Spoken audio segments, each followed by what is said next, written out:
Howdy, howdy, howdy. Hello. Welcome back to Hey. your sci-fi TV and movie channel, and welcome back to SciFiSundays. Mm-hmm. Sarah, Stormy, y'all doing all right? Yep. Doing good. Like to hear it. Mhm. Well, to answer Juliet's wonderful question to start today, whatever we're feeling. Or we're feeling a hangout kind of a Sunday. We'll talk a little Stargate, of course. Jamie's video from Texan Pulse yesterday, but we discussed so much of that last week that we thought, we might open it up and make it a little bit broader of a conversation. Mm-hmm. So we got things to talk about. And one of the best ways to start it off, I think, is how we usually end it. We started it off last week, and it was kind of fun. Shall we talk about what we've watched this week? Sure. I think so. I'm definitely down. You want to lead us, Stormy? Well, this week, it was like I watched a lot of Stargate. Now, but I didn't watch anything contiguously. I watched a little bit of the original movie, and then I watched a little bit of SG-1, and I watched a little bit of Universe, watched a bit of Atlantis, and I just went back and forth. And I'm of the conclusion that Dr. McKay needs to be on Prozac or some shit. I swear to God, that guy has got so much anxiety, so much self-doubt. Pretty sure he's on the spectrum with me because I kind of feel that way. But yeah, so that was it. It was a Stargate week, back and forth, all over. And I want a jumper just for my own. Do you want the time jumper or just a regular jumper?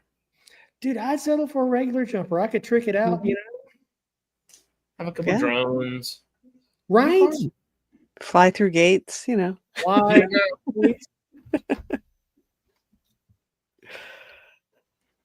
Hello. Well, hello, Tim. How are you doing today? I saw Tim, TRK, jump in.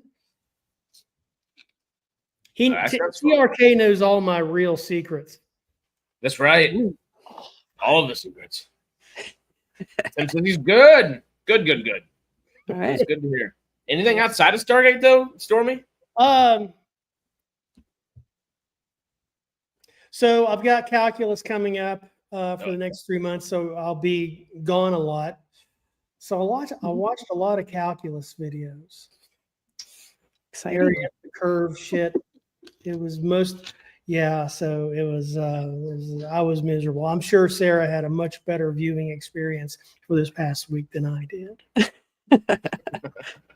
Well, I also watched some Stargate, but that was for our Outpost episode we did on Wednesday.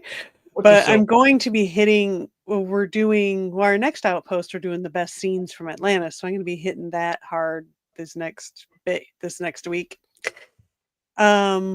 Watch some Star Trek, but always doing that. And my husband and I started watching Tulsa King, which is great. Love it. It's really good. Much fun.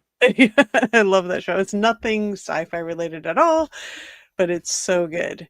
I saw a couple of episodes, like the first or second episode, and I was like, holy shit, this is good. Even without the spaceships and Jedi, and there was this, it was just like. Yeah. It's like Sopranos meets Goodfellas. It's really, It's just Potts and Stallone as the sprinkle. Yeah. Right? Oh, good God. Yeah, that was it. It's got that whole show has such good villains too. The more you watch it, the better it's going to get in the villain arc wise. It's yeah, I'm great. still in season towards the end of season 1. I forget, like episode 7 or something. But I'm excited to finish it. Yeah, it's really good. My husband really enjoys it too. Paramount Plus, yeah. Yep, it's really good, worth a watch. All the Taylor Sheridan stuff is just excellent. Yeah. As soon as I didn't realize it was him until I saw the credits at the end of the first episode. I'm like, oh, that's why this is so good. It's a lot harder to watch than a Tulsa King or a Yellowstone. It's more like those Yellowstone prequels that he kind of gets pretty nitty gritty with. But if y'all haven't seen Lioness, the Zoe Saldana show, which is also Taylor Sheridan. Lioness was an excellent show. Yes. I'll check that out. Is that on Paramount as well? Mm-hmm. It's just Okay. one of those. It's one of his little empire of shows. Yeah. Anything else though? Tulsa King, Stargate. No, and I just the NHL draft was this weekend, so of course I was all in watching that. So 3 of my players from the Seattle Thunderbirds, which I got the little sticker here, got drafted to the NHL this week, so I'm happy about that. And that's about it. Yeah. That's always good. Who'd the Krakens pick? They picked O'Brien. Is that his name? O'Brien. From See, a I'm world muted. of Lions. Yeah. That's who they got in round 1. They've had some other picks, but it was later rounds. I couldn't tell you all the names off the top of my head. I'd have to look it up. But he's a center, really good. I guess a good center. We picked number 8, so you take the best you can get. That makes sense. Mm-hmm. All right. Yeah, that's why I'm on this channel. You take the best you can get, and I wasn't that great. Oh, I keep forgetting this even exists right now. Oh yeah, I haven't tried it at all yet. I've seen a trailer of it, and I'm not real super excited. Are y'all gonna try it at all, or? I suppose I should for our channel. I should watch it. I guess or at least try to watch it to at least have something to say about it. Yeah. I don't know. I don't. That's kind of. I haven't watched it or anything, but it just that's the preemptive thought prior to watching it is just like, I gotta do homework. Why? Yeah, it's like I have limited amount of time, so it's like if it's not something that looks good, it's hard for me to find the time to watch it. Okay, at least it wasn't Secret Wars. Well, that's good. Because that was god awful, so bad. But I still don't know if Ironheart's going to be something to move the needle too much. Are you going to watch it at all, Stormy? Have any interest? I mean, no. For the next 3-4 months, I'm not going to have a lot of viewing time, so it'd have to be something really special like Foundation. Oh my god. Yeah. Mm-hmm. Oh, I finished Foundation, or caught up on Foundation anyway. Ooh. So good, like it a lot. It's coming out in a couple weeks here, or 2 or 3 weeks. The next season. It's like the 14th or the 17th or something. We've looked it up a couple times. I'll never remember it until the day before, and that's hopeful. Ironheart over Anora. Oh no.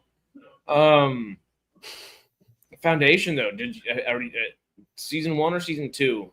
Did you prefer? I guess.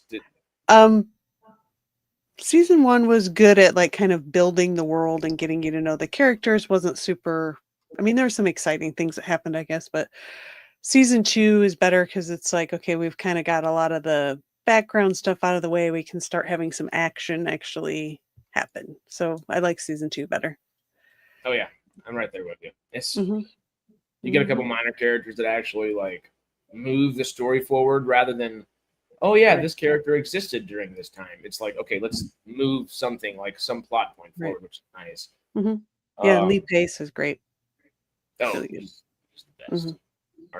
Thranduil. I first discovered Lee Pace in a little AMC series called Halt and Catch Fire. Yeah, I watched him. Was he on Pushing Up Daisies? Was it? Yeah, yeah. That's where I met him, I guess you could say. Yeah, Halt and Catch Fire is good too. I watched that. Yeah, where he plays a very Steve Jobsian kind of character. Yeah. I'm getting flack for not watching No Ordinary Family. Sorry, Melvin. Oops. Yeah. But I have watched a few things. There's only so much time, and I still need to watch Andor. Oops, still have 6 episodes to watch. Oh, you still haven't finished? I've almost sat down and done it a couple times, and I'm just like, and searching. I know, Monk. It's only so much time. We'll get to it. But I do need to do a lot of things. And one of those things that I did get done this week was watch 28 Years Later, which zombies are technically sci-fi.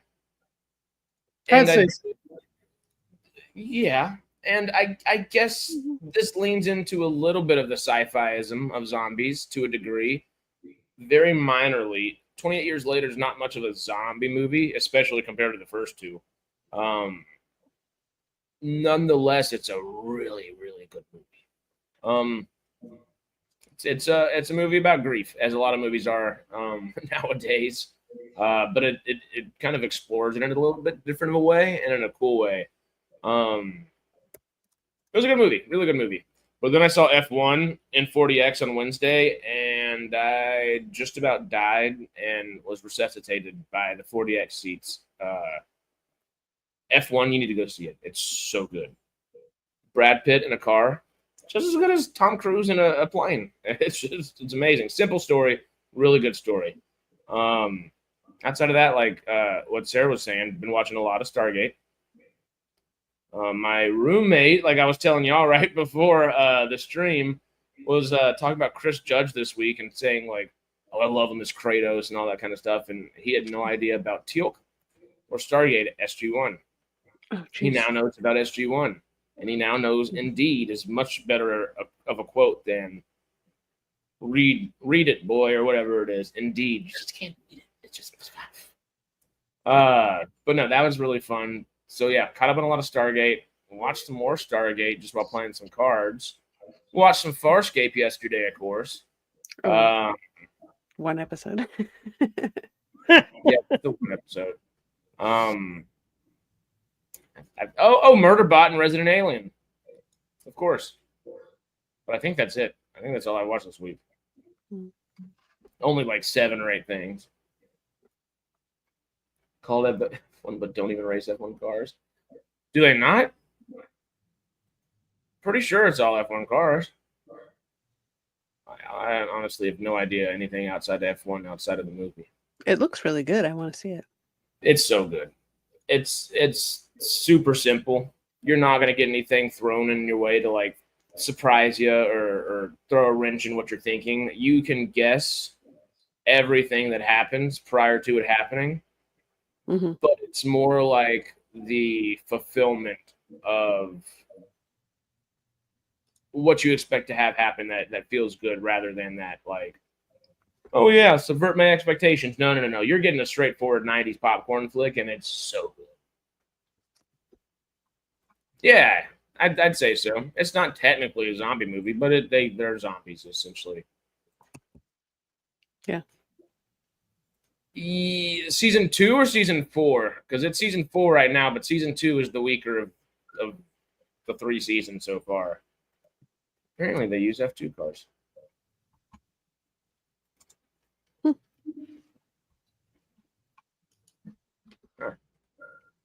I guess I figure most people don't know that, so who cares? My next question was, what's an F2? Yeah.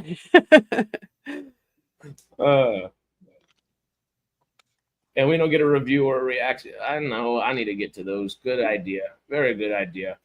I still got to go see Elio. Have y'all even thought about that movie? It's our sci-fi Pixar out right now, and it's. I've seen it. I've seen it advertised, but I just haven't watched it. Right. I haven't really heard anything about it, if it's good or not. I don't know.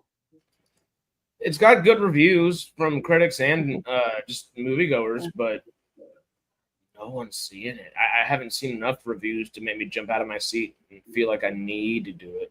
I need to go over there. But yeah. Oh. I don't even know what it's about, to be honest. I've seen the trailers and I can't think of it outside of just like it's a little orphan boy doing it. It feels like generic movie A mixed with generic movie B with a little sci-fi like icing on it. Yeah, I mean it's. I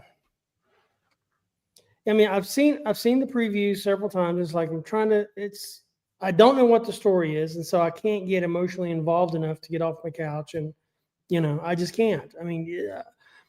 Now there's been lots of movies that were that way, that the advertising didn't match the movie, Like if you remember some of the early trailers of The Matrix, it was like, oh, it's some sort of computer nerd thing. They really didn't tell what The Matrix was. I said, okay, fine. Right. All my friends were bugging me to go see it opening weekend, so I went to go see it. It's like, holy shit, this is not why didn't they put this in the ad? Yeah, it's way deeper than that. Way deeper in that. Yeah. Follow the white rabbit. Yeah, exactly. I'll have to watch that movie again. It's so good. It was really good. Yeah. They put out a DVD set. I think it was like a 10 animated shorts. Animatrix. Oh, I have it. Yeah, it's really good. Yeah, it was awesome. It was just awesome. Mm-hmm. Showed the beginning of 1 and 2, or 0 and 1, or whatever. I can't remember if it was 1 and 2 or 0 and 1, but it was just the the robot couple, and I'm trying to figure out how they gender themselves. Maybe 1 was the male and 0 was the. Yeah, you get the whole backstory of how everything happened, and it's good. Matrix. Yeah, time is Matrix is came out the year I was born. I love that. God damn it! Just it came out the same year I got married. That's a little bit more palatable, Sarah. Well, I got married when that came out, but Harrison, that came out 3 days after I was born. It happens. Phantom Menace too. All of that. Great year. Last of the 90s, in the era of Pierce Brosnan, James Bond.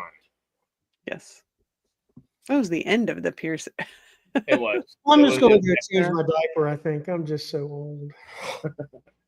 So, speaking of Bond, Denis Villeneuve has been tapped to be the director for the next James Bond movie. That just blew my mind when I saw that. It was just like, there was so much speculation, right, going on about who's going to direct it. And it was, what? Denis going to do it? I mean, what? That came out of left field so hard. The one director that no one was talking about leading Bond was him. Well, he they announced last week at least that he was one of the 5 or 6 directors that has pitched that they were thinking about. It was Denis, Paul King, Edgar Wright. And Paul King is like Wonka and Paddington and everything like that. And then I think there was one other, maybe 2 others that I'm. Jonathan Nolan, Christopher Nolan's brother, was one of them. And then there was one other guy, and I did not think they were going to go with Jonathan Nolan or Denis Villeneuve. Right. I mean, because Denis is French Canadian, and Jonathan Nolan's American, and they went for the most British thing on the entire planet. Chose a French Canadian to bring it back, and I'm kind of intrigued about that. He's going to have an Aston Martin horse, and he's going to come from the Mounties, the mounted police. No, but even before that, no one was talking about him. I mean, it was always somebody else. It was like, the gossip on YouTube, at least, was like, no one ever mentioned him until then. Like you said, they announced, 5 guys are going to go with, maybe, who the final choices are. And still nobody talked about him. It was like you said, it was just all the French Canadian. Yeah, that's who they're going to go with. Does it make sense, though? Like, I love Denis. I actually don't like this choice. I would rather Denis direct the 2nd or 3rd, maybe, James Bond film. I don't think he is the right person to. And I think he can herald a damn good James Bond movie. There's zero doubt in my mind about that. But I think an Edgar Wright or a Paul King or the guy that did Conclave, or even Jonathan Nolan, who might be American born and bred, but his entire family is English, and he's been in England and for the majority of his life. Maybe not lived there, but gone back and forth the entirety of it. You would think they would at least start off this new era of Bond a little more Brit. Yeah, is my only gripe. But there's zero doubt in my mind Denis can make an amazing film. Duh. But does that throw y'all off at all? I would have expected it to at least be kind of re-heralded in with a little bit more, not British nationalism necessarily, but like not, you know. I mean, he, you know, a lot of times we just talk about, you know, his sci-fi stuff. You know, we talk about Dune, we talk about Arrival. We don't talk about Sicario. So good. And that was really a gritty movie. You know, it really was. And so just based on what he could do with Sicario, you know, that wasn't his culture either, but he sure nailed it. You know? Mm-hmm. That was Taylor Sheridan's script too. Yeah, I'm certain. And, you know, and maybe that was one thing the studio was looking for, is like a fresh, you know, some sort of fresh outsider point of view to do it. You know, I would have also been down for Quentin Tarantino, but yes, Sicario. Well, I was wondering if Denis was a James Bond fan, and Peter put in that he's a big one. Yeah, he's a huge James Bond fan, so that that bodes well, because I was like, why would he want to do a James Bond movie? He must be a big fan of it. So there we go. Yeah. So anyone who's a huge fan of something is going to do a good job, I think. There's no way he doesn't do a good job. It's just I feel like an interesting choice for it to be the most British thing that's like lasted as long as it has. I guess. Yeah, I can't think of another franchise that is as hefty as James Bond that like embodies a country as much. James, that yeah, you know. Well, I'm kind of shocked that the franchise has lasted this long, because it was based off the Cold War. You know, and Cold War has been over for some time. You know, I mean, Soviet Union's been gone for 30 some years.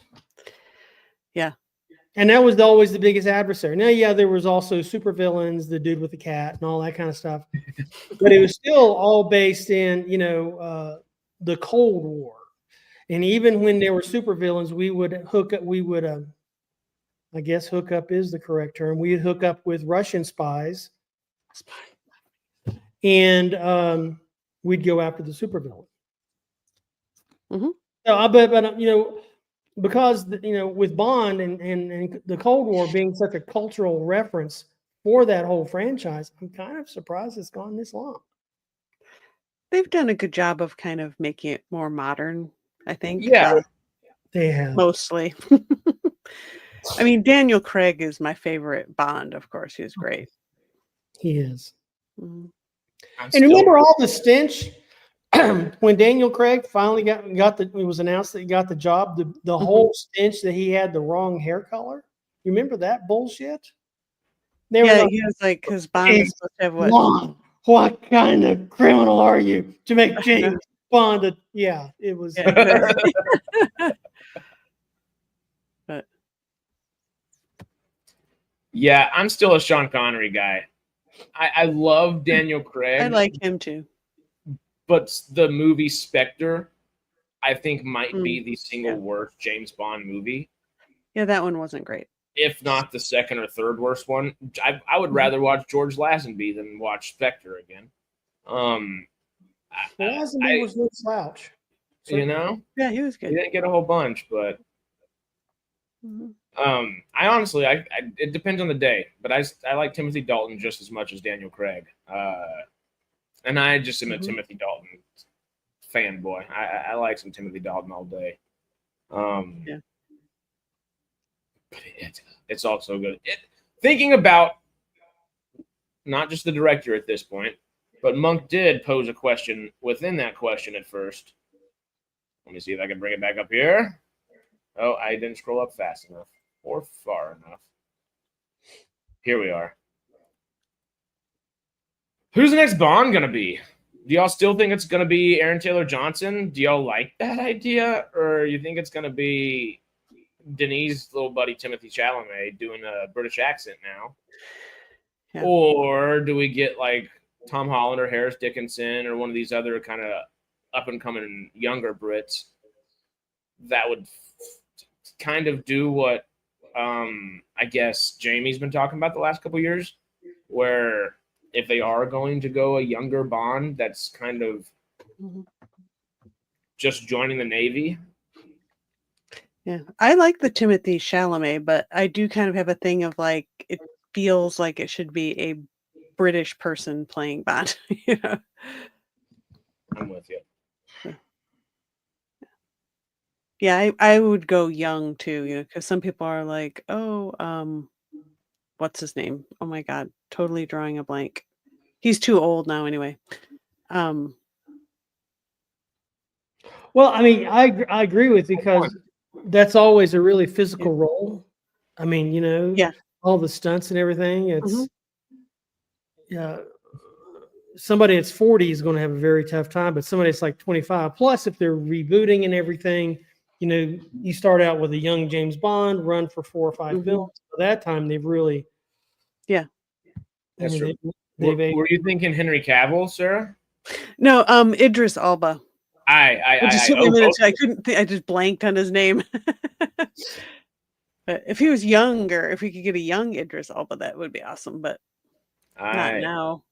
Yeah. Well, obviously, we have been kind of talking the last couple of years about a young Bond doing the I guess not pre-Bond things, joining the Navy and becoming Bond, essentially.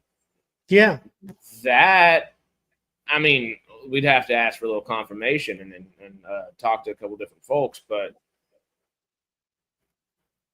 that kind of seemed like a Jennifer Salke kind of idea. Do you think them jumping in here with a big movie and trying to get Denis Villeneuve of all people, like possibly the greatest working director outside of like Chris Nolan right now on the planet? I mean, that's debatable, of course, but it would be in the conversation for just about anybody. Do you think that instills a larger level of confidence where they're going to say, hey, we're going to do something a little bit more traditional rather than go back and try to make Kid Bond, like the adventures of James Bond before he was Bond, like, right. I'm sorry. I don't hate the idea of kind of starting him off like in the military, and how you don't like that idea. I don't mind it. Maybe towards the end, and we see how he ends up in the service and everything. But I don't hate it. I don't want to spend a lot of time on it, but I don't hate it. The Bond 90210 it's a probably a better apt comparison, but this is what I feel like young Bond is. We already have Spy Kids, like. well, here's we go that far back. Right. Back when he was Jimmy Bond. Perfect. JB. God, I'm gonna leave. Jimmy Bond. Well, here's something. So usually when they restart the franchise like this, who do we think is going to play M, or who's going to be Q? Who's going to be the new Q quartermaster? Who's going to be? I don't think we can start speculating that until we get the new Bond, because it's going to be based upon the age of who that Bond is. If they do a Bond in their mid-30s, Q's probably going to be late 40s, early 50s. If Bond is mid-20s, early 30s, well, who's to say Q's not 40 or 42, 43, is like a younger dude that's still, or younger lady, whoever, as Are you thinking Q or M? Either or. Okay. Q or M. Q could be, I was kind of thinking M right there. The second I saw Colin Firth's M, I was like, I'm definitely thinking about M, but Q as well. Q could be just a couple years older than James Bond, if any older at all. He could be younger even. Yeah, Q was always like the hot engineer, And what the last guy, I cannot remember his name, that played Q. I mean, he really had that. Yeah, I liked him. Vibe. Is it Ben Whishaw? Sounds right. Give me a second, I got you. And anyway, I really liked him as Q. It was good because he was, all the cutting edge stuff. But even, if you look back in the earlier eras, Q, the actor, was like almost 80. Yeah. Which would also be interesting in its own way, you know. But I think M, stands for minister, and so whoever is the head of MI6 is going to be somebody that's already seasoned. Yeah. So I think you're already looking at somebody in their 50s. Yeah, that's a good idea, David. There you go. Oh, that David, would be awesome. David for the there you go. Win. Yeah, excellent. Exactly. Mm-hmm. That would be awesome. Mm-hmm. Let's start with him. He's the right age and everything to do it. Yeah. And he looks like he's been through it. He's got gray hair, so you know he's been through it. Yeah. Mm-hmm. Well, if I don't know about the wokeness necessarily, Juliet, but I would not mind Ray Fiennes coming back and finishing out a little bit as well. Just Ray Fiennes and everything. Yeah.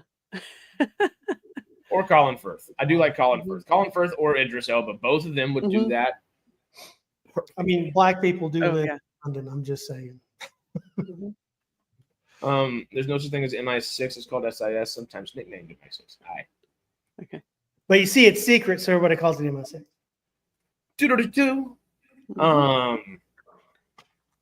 Yeah. If you had to pick a money penny just quickly off the top of your head, before we play a little bit more in the Bond realm and think about that, who'd be a good little money penny nowadays? Ginger Spice. No. Oh my God, Ginger Spice. Oh, Spice Girl. If we're going for just having a hot chick, but Anna Taylor-Joy is a good thought. Yeah. Oh, that is another good. Somebody who's pretty and smart, not just some pretty face. I want more than just a pretty hot chick. Like it's got to be. They have to have some substance. Yeah. Anna Taylor-Joy was. Yeah. What was it? There was this one show I saw her on recently. It was like a few weeks ago. Is she was a sniper, and it was like a horror movie. There was like these two snipers over this. The Gorge. The Gorge. Yes. Yes, The Gorge. Oh my God, she was great in The Gorge. Just that's me to watch it.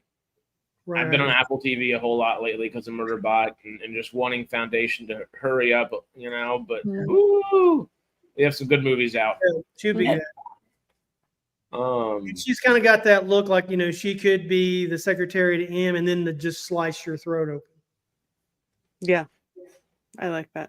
That's okay. Because the second y'all said Anya Taylor-Joy, I'll be honest, my eyes kind of rolled a little bit. Love Anya Taylor-Joy; she's amazing. But Moneypenny, I don't think she would go for a role like that. Because it's not your main character. It's not even your heavy secondary character. It's your tertiary character. And I don't know the last time she played a tertiary character. Right. Outside of Dune 2. But it's such an iconic franchise and stuff. She might do it just for that. Because, you know. That I could see that happening. It's like back in, you know, Star Trek Next Generation, there's all these people that were really high flyers in Hollywood, actors that would do anything to be in an episode. Like, what's his name? Corbin Burnson. He was a Q. I mean, he called his agent. I'll work for scale. I don't care. I want to be in Star Trek. You know, and he was in Star Trek. What was the guy? Mick Fleetwood. Oh, was in Star Trek. He's a fish. But he was a fish. He was a fish. He was a fish. But yeah, so I mean, something like that, a big franchise. You said, yeah. If I'm just doing 3 days, hell yeah. Yeah.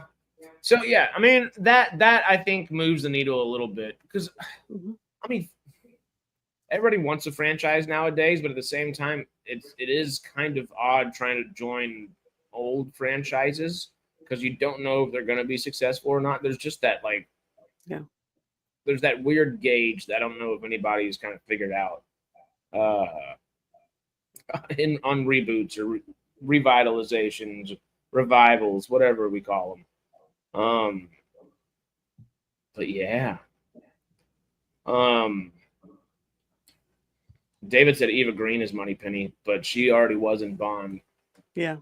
I feel like Moneypenny, especially if they're going to go with a younger Bond, somewhere in their Mid-20s to mid-30s is the most, I think, likely. Yeah. It'd be interesting to see a Bond where maybe they just have all unknowns. That would be interesting. You know? I don't see them do. No, they're not going to, but it'd be interesting. Amazon have apparently said Bond has to be British, Juliet says, which is nice. Okay, so bye-bye Timmy Chalamet. Yeah. As awesome as he is. Our Paul Atreides gets to stay in space. I'm just not like real familiar with young British actors. Well, we do have the suggestion of Monk from the get-go, and well, speaking of, real quick, likes to work with a certain cast of characters: Chalamet, Ferguson, Taylor-Joy, Josh Brolin. Most of those are Americans. He hasn't worked with Anya Taylor-Joy outside of Dune 2, and I think he's going to be doing Dune 3 prior to. Well, you know, Josh Brolin would make a good. He would really make a good lighter. You know, the guy that from the CIA that always worked with Bond. Felix Leitner. Leitner. Yeah. Brolin would really do well in that, I think.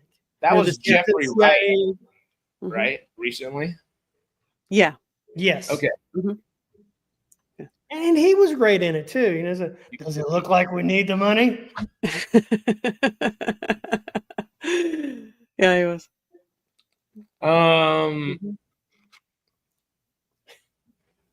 Yeah.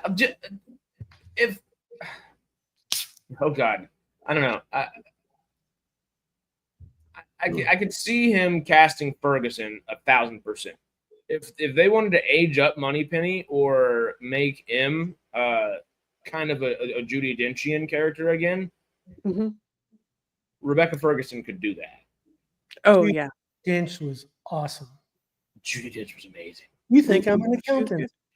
Yeah, and she moved from the Brosnan to Craig era too. Yeah, she spanned 2 different Bonds. Yeah. So with that thought, do you think that increases the likelihood of Ralph Fiennes continuing? Could be. Might not be a bad idea, but if they're going younger, then that doesn't make sense. As much as I would like to see him continue as M, because I think he was really good. Well, going younger, I guess that, I mean, it'd still be modern day, right? It wouldn't necessarily be, we don't need to go see, as long as we're not going back with the Navy thing, and we're going back to the 60s to do James Bond, you know, like. Yeah. Well, I'd probably rather it modern. I mean, you know, still, you know, like Sarah was saying earlier, it's just like they did a very good transition to keep it going toward, you know, modern times. And God knows there's enough conflicts to spin a story out of what's going on in the world today for a new Bond. You know? Oh, yeah. I mean, there's lots of, there's still a lot of Russian stuff you can do. It's just not like Soviet era, but, you know, there's plenty of Russian things going on. Just a couple. And China, except for they won't do it because then they won't be able to show the movies there. Anyway, we won't talk about that. Yeah, we're right. Talking about the unknowns from earlier, though, just something like British stage character actor that would probably typically be cast in like a House of the Dragon or a Game of Thrones that most people might not know would be cool. Well, if they're going to get killed, put Sean Bean in there. There we go. Perfect. We're ready. Wait a minute. Wasn't he in it? Was he ever in a Bond movie? Oh, he was. Yeah. He was. Yeah. On GoldenEye, right? He's in it. Seems like he gets knocked off. You know, he was, what was his character's name? He was 006 or 5 or something. But then he became the supervillain Yanis. Yeah. GoldenEye. That was the thing. The title. Yeah, GoldenEye. Yep. Can't remember his name. What's her name? What's her name? Character's name. I don't know how to say her name. But what was her character's name? It was some like really like inappropriate thing. Oh, it was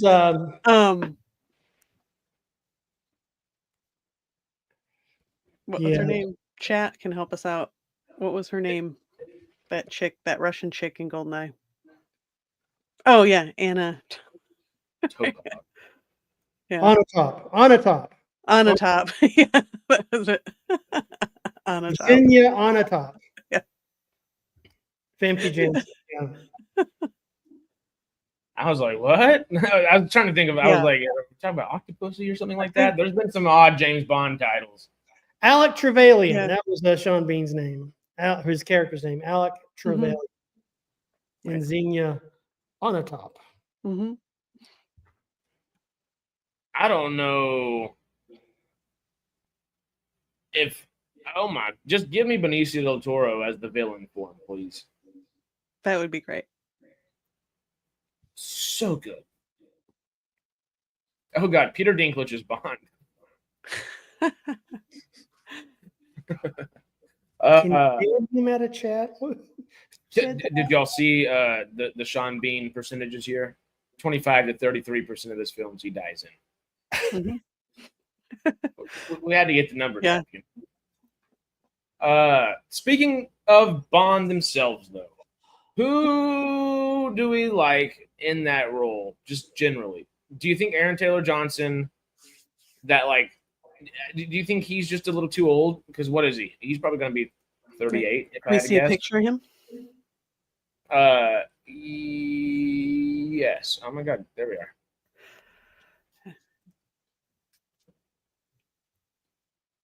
He's 35. That's actually kind of perfect. Okay. You know, Bullet Train, Quicksilver, Kick-Ass. Because he didn't have the darker hair. I didn't recognize him. I know he did Kick-Ass, but holy man, he doesn't. I mean, he doesn't look like that kid that played Kick-Ass. No, no. And he was just in 28 Years Later with Danny Boyle. Really, Danny Boyle would be a great Bond director too. Yeah, yeah, I would. I think is on the older. I have a great idea for M. Eccleston. Right. Oh yeah. Wait, what? Christopher Eccleston. Christopher Eccleston from as James Bond. Yeah, no, as him. Oh, ooh. Because he's got the height. You know, he's age appropriate. Mm-hmm. Definitely British. Yeah. You know, definitely has got some acting skills. But yeah, he would be really good as him. He's too northern. Oh my God. Capaldi. Wait, he was what Nicholson also in like Capaldi's too old, I think. In the 28. Was it 28? Oh yeah, no. 28 days. The villain in 28 days. 28 days. 28 days later, yeah. He was not 28 days. That's the Sandra Bullock rehab movie. There's a lot of 28 days going. Yeah. 28. Didn't he play the colonel? Yeah, he was the colonel of the little military base that was advertising for people to come save themselves here for salvation and the apocalypse, whatever kind of deal. What? Popcorn. Okay. Anyway, I do, and I ain't biased. We kind of talked about him just a little bit. I wouldn't mind. Oh, wait. Oh. What? Harris Dickinson. He's not been in a whole bunch. Is he 12? He might be. He's 29. Yeah. He was in Iron Claw. That's probably the biggest thing. Baby Girl and Triangle of Sadness, of course. And he was in The King's Man. And Where the Crawdads Sing. Been in a few things. Oh, he was in Maleficent? Really?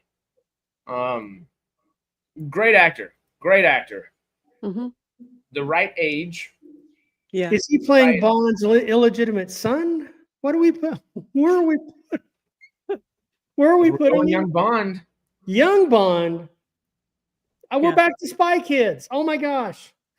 Well, I don't know about that. If we're doing Tom Holland, then it's definitely that. Oh, that guy at least. Lord. That's Bond in kindergarten. Yeah. Well, there is, I guess, one thing that Bond has to kind of be. Daniel Craig is is probably not very like tall. I would have to guess. I think he is like 5'8", so he's not like you're like. We Googled this really quickly, actually. Yeah, you kind of always think of James Bond as sort of like, isn't he supposed to be kind of like tall and slender? Yeah, that's kind of what I'm getting at. Yeah. Where, Tom okay, Holland's he's 5'10". too short. Tom Holland is too short. As much as I do love him as an actor, yeah, he's not physically, not necessarily imposing. I don't think is the right word, but he doesn't fit. And you can camera angles to change that. Yeah, sure. With slowing down your production, having to put an Apple box every 2 minutes, change this over here, it slows and halts the production down. Yeah, but Tom Cruise isn't trying to look tall in the Mission Impossible films. No. Often opposite, because you want to see Ethan Hunt overcome the odds, and he leans into not being as big as the other guys a lot of times. Where Bond is not necessarily that big meaty dude trying to punch people down or something like that, but he's that slick, suave, tall, lanky kind of guy that you just expect to almost creep in and out of the shadow kind of deal. Yeah. Tom Holland doesn't feel Bond to me. It just not remotely doesn't work for me. Daniel Craig was 5'10". So I think 5'10" is probably the shorter end of what should be hired as an actor, I think, for that. I'm too short for it. I'm 5'9". I wouldn't be able to make it. Sorry. No American Bond over here. But I don't think Tom Holland would be an excellent spy kid. One of the books is 6 He would. Yeah. Bond spinoff. Does anybody else come to mind? Harris Dickinson, Tom Holland's the right age, I guess, if they are going to do that younger one. Mid-30s at least feels like they've had time to... Like Aaron Taylor Johnson would feel like the character of James Bond probably has had time to get a little bit of juice under his feet, had some time to actually wet his feet in the field, where if it was a Harris Dickinson, if it was someone Tom Holland's age, it might feel more like, okay, let's go on their first or second mission with him, right?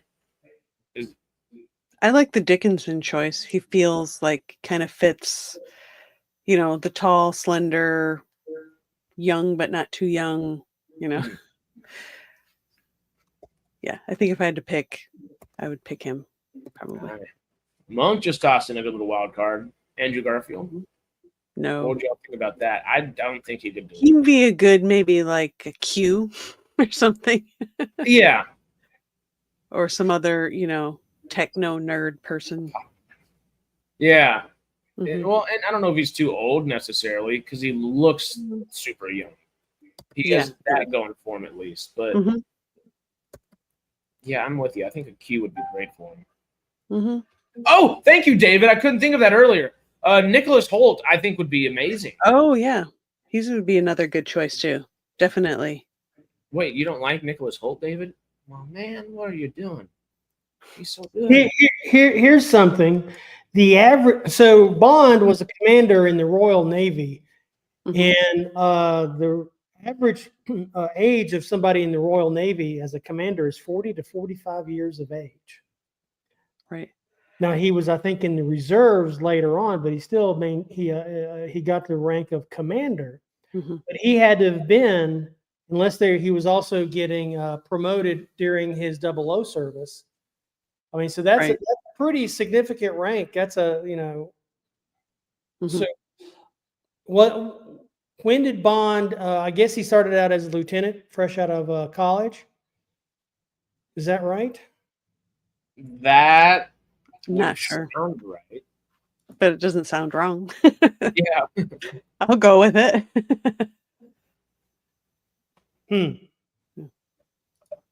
Oh, Monk. I don't know. Unless is he supposed to be like some super smart genius guy that maybe went up the ranks quickly? Or it could have, he could have definitely, because he was in, what do they call it, he was an R or something. Mm-hmm. I mean, he could have, gotten. Yeah, he was, I think, a reserve officer because his main job was as a 00. But Mm-hmm. you still, as a reservist, you still get, promotions, and it could have been, well, you saved East Germany, you saved West Germany from a nuclear weapon. Okay, we'll bump you up to commander. It could have always been things like that. Right. But as far back that as I makes sense. remember, the character, at least as his job as a 00, was always commander. Mm-hmm. So I'm just wondering, if we're looking at a younger Bond, at what rank would that have been? If we're looking at this is maybe too much minutia. I would agree with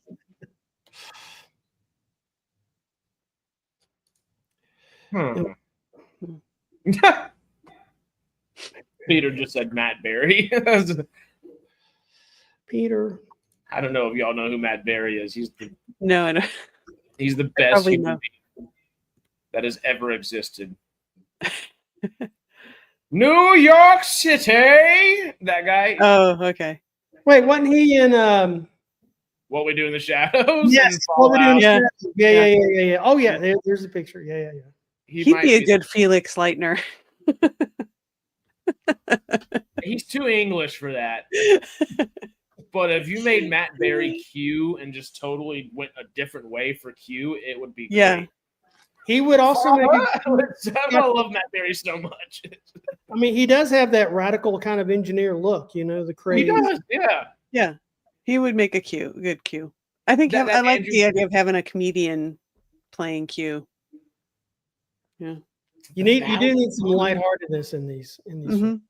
Well, what like Sarah was saying, Andrew Garfield would be a good Q because typically it's that Ben Whishaw, that kind of that lanky, but in that skinny and wiry kind of way versus that suave, tall, lanky like a James Bond. Not the dude slinking in and out of the shadows, but hey, let me fix your car right now and slide out real quick and fix this and do this and do. Right. It would be very funny to have dude slide out of your car be Matt Berry, and he could do it without. I don't know. Oh God, it would take some of the seriousness away, but he's a good enough actor where maybe not, and it could still just be like a chuckle. It'd be like, huh. No, Bond's not sci-fi, but we're just hanging out today. Nicholas Hoult, though. Well, certainly Moonraker That's a good pick, in the too. sci-fi category, I would say. Mm-hmm. Ooh. A couple names. Sorry, Sam. Go again. No, go ahead. Just a couple of the names, I guess, that have been tossed out there. Y'all like Richard Madden? He's 39, 5'10", so he'd be kind of like that Daniel Craig kind of pick.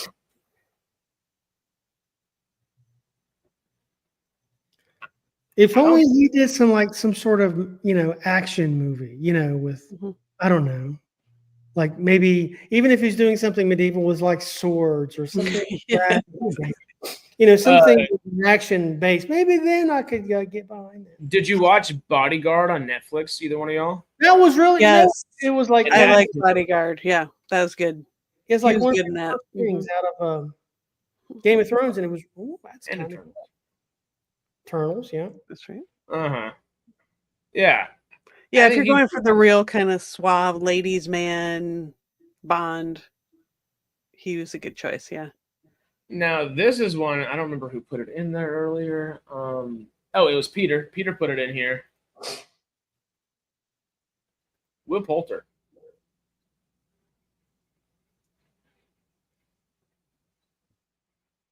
He's great. Money? The what? He feels more like a villain to me. There's a popular meme that he's in. Two people start complaining, and he comes. Oh yeah. There it is, right there. Yeah, there we go. Right. Yeah. Am I blind? Did I just skip right by it? Where is it? This one? I don't know if that's the exact. Anyway, Just type his name in, Will, and then put in meme. Will Poulter meme. Yeah. Yeah. There it is. Aye. Oh yeah, you guys are getting paid that one. Yeah. Okay. I see that like once every 3 days, I think. I know him from that meme more than any of his acting stuff.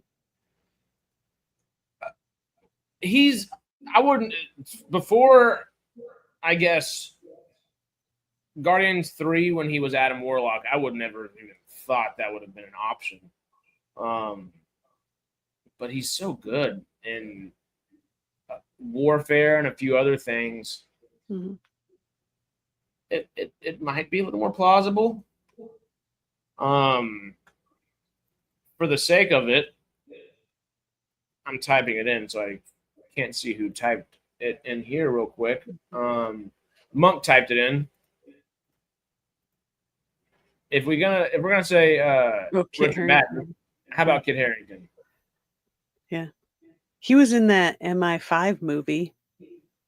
Nobody probably saw that, but yeah.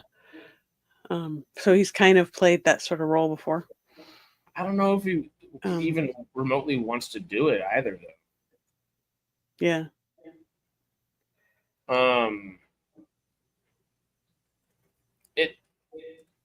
He's so disillusioned with, I guess, all of filmmaking in a lot of ways. Where I don't know if that would be a possible thing.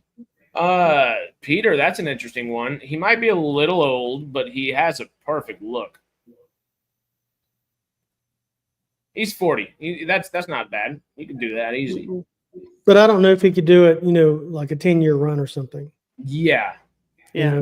Because if you do 3 movies, all of a sudden, 10 years has passed. Yeah. Not a bad idea. Then he'd be getting off bridges and shooting people at the age of 50. And I think there's better choices than him, though. I agree. But not a bad idea. A couple of these other ones would make him the villain. He would just be a good generic villain, don't you think? Oh, yeah. Ooh, that's a good point. All 3 are under 30. These new ones. Joseph Quinn. How old is Joseph Quinn? Is that the guy from Stranger Things? Stranger Things. Yeah, He's now about to be in Fantastic Four. A Quiet Place, Day One. Almost, not quite. Yeah, I'm with you.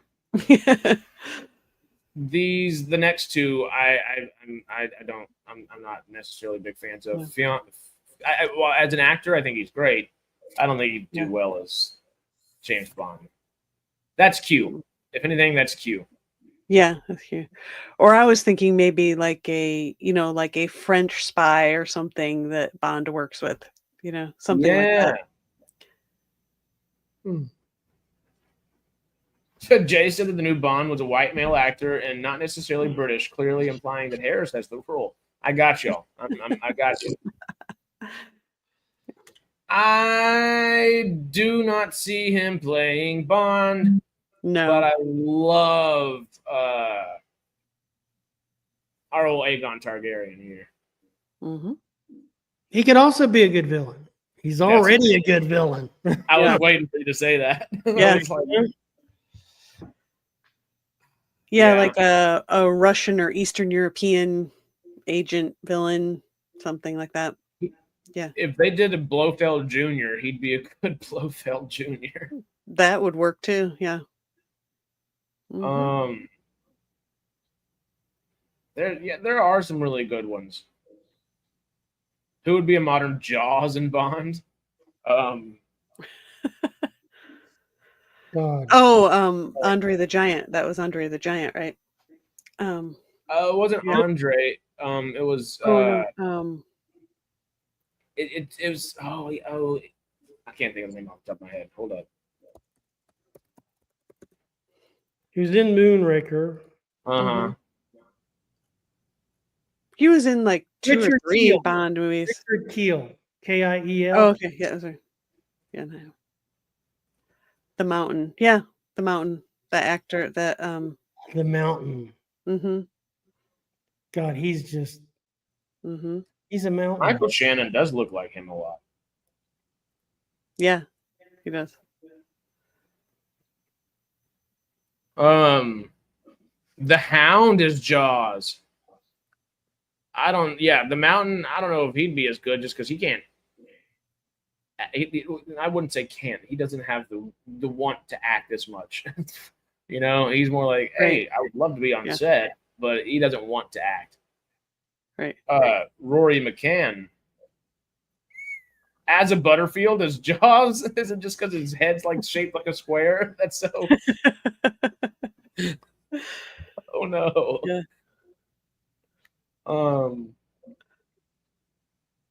Yeah, I don't know. New Bond, Richard Kiel is 7'2". Mm-hmm. Oh, He was a bit on the large side. Yeah. just a tad. Oh, he was really evil at first, and then by the end, he's like a nice guy with the girlfriend. Oh, wow. He's just... Okay, Andre was 7'4". No way. Okay. Yeah. Wow. Who's the guy from Reacher? Alan Richson. Yeah. Yeah, I don't know. How many choices? Yeah. A lot of ways to go. A lot of ways to go. Obviously, we've spent 40 minutes talking about it and speculating. An hour. Yeah, we might have been talking. Almost. I guess we did talk about other things. What level of excitement do y'all have for Bond, actually, though? I'm always down for a new Bond movie, Yeah, I am too. I'm excited. It kind of depends on who they pick. I mean, of course, whatever they do, I'll watch it. Mm-hmm. I've been a fan of Bond since I was a kid. Roger Moore was my, the Bond I grew up with. But yeah. The thing I like about Bond movies is they're such a spectacle. Mm-hmm. Yeah, and it's really rare to get a good movie that is a spectacle. I mean, old school kind of spectacle, and yeah. It's like I love him to death, but I don't think Mission Impossible 18 or whatever it was that. I mean, the stunts are great. Yeah, I haven't seen the last one. I gotta. You and about too many other people haven't seen the last one. I would box office. I would disagree. I think that's what Bond needs. I think Mission Impossible is exactly the proof in the pudding that this is still viable and it still is totally a good option to do, and that you can have that globetrot, because we need, especially now that Mission Impossible seems to be tempering down a little bit. We do need a big old, and it doesn't need to be like spies necessarily, but we need a good globe-trotting spectacle, like you're saying. And Bond has that just baked into the cake. Right. Yeah, I mean, now that Mission Impossible is winding down, it's kind of perfect to get Bond going again, to kind of, have that kind of, to fill that sort of space. Yeah, I mean, don't you think that for a while Mission Impossible filled the space that Bond just didn't there for a hot bit? Yeah. It was Bourne and Mission Impossible for a little while there. Yeah, the Bourne movies too, yeah.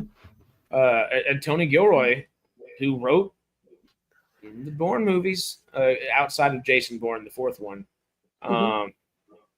he's been talking about it. He said, hey, I gave you all James Bond franchise, Marvel franchise with Bourne Legacy. I don't know what they're going to do next, but that would be an interesting thing. So if they're going to possibly bring a little Jason Bourne back, it would be the time to do so after Mission Impossible is kind of. Wasn't there a Jason Bourne series, or was it Treadstone, or was that a different? Was it a spinoff or something? Or Treadstone was part of Bourne. Yeah, but it seemed like there was a TV series there for a hot minute that was called Treadstone, or maybe it was a film. Torchwood. Treadstone drama series. One season of 2019. Okay. With Brian Smith, whatchamacallin', our old SGU buddy down here. Oh, yeah. Hey, SGU.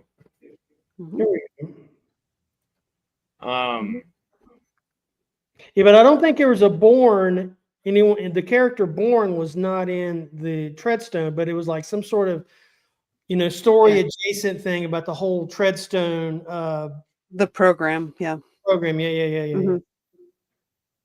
Oh, it legitimately was though. Treadstone is a series about Jason Bourne stuff. Okay. Yeah. I don't know if it just shared the name or something like that, but no, that okay. Wow. Because I kind of vaguely remember that, but I think, like you said, it only got one season or something. One season, and it was, sadly, it was done with. Mm-hmm. But I've never seen it, but I know it existed there for a bit. Mm-hmm.